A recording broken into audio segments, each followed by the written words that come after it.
You need folate if you're going to make a baby. And obviously, folate is just good. It's obviously one of the essential vitamins.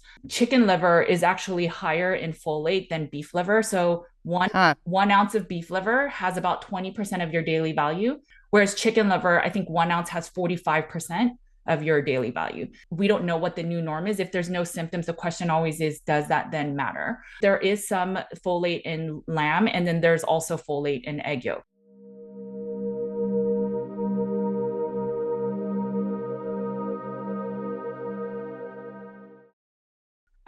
Interviewed someone not too long ago, and they said that their patients consume the folate from supplements, from these organ supplements, and they don't see the needle move enough until they actually take a methylated B.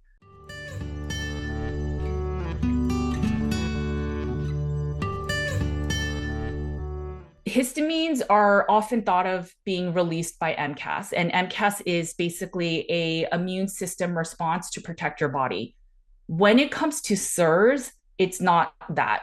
It's a histamine response is part of that innate immune side. One of the responses is a histamine response. So if you're suffering from CIRS, that histamine response is actually a gene activation. It's not related to MCAS.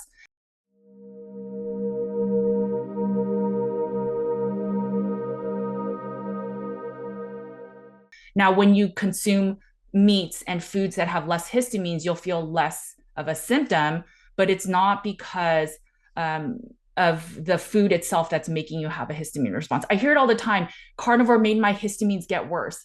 It's not, though. It's actually that maybe your gene activation is now more present and you're noticing it more compared to when you were eating all these plant-based foods that were inundating your body with so much inflammation that you didn't know what was up from down.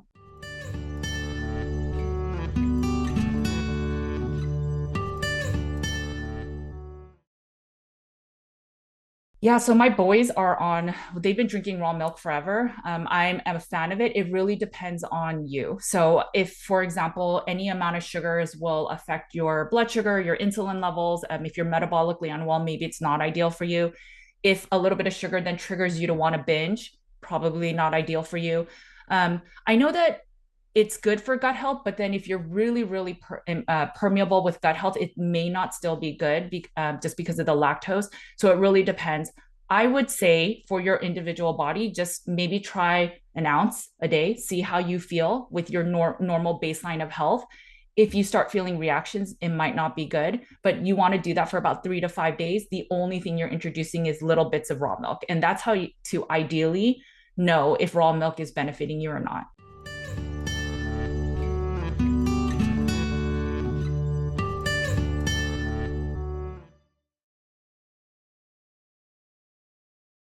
So I'm a fan of probiotics. I think that so much of our world and the antibiotic use and the die off of some of the chemicals and pesticides we use, and a lot of our plant-based foods are riddled with the pesticide glyphosate, et cetera.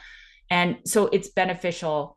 But from my sickest clients, they cannot tolerate probiotics at first. Even if I tell them Yeah. to open the capsule and take a little bit, it affects them. And I think it's because their immune system is so heightened that any bit, whether it's good or bad, is going to affect them. So once you get to a place that you can tolerate them, I highly recommend a high quality one. If you're eating carnivore and long term you're doing good, maybe you do once a year for maintenance. But I think if you're coming from a standard American diet, you've been on antibiotics, you were born C-section, you didn't get breastfed. For those people, it may be beneficial just to do a dose. But once you're on carnivore long term, I think maybe once a year, once every 2 years.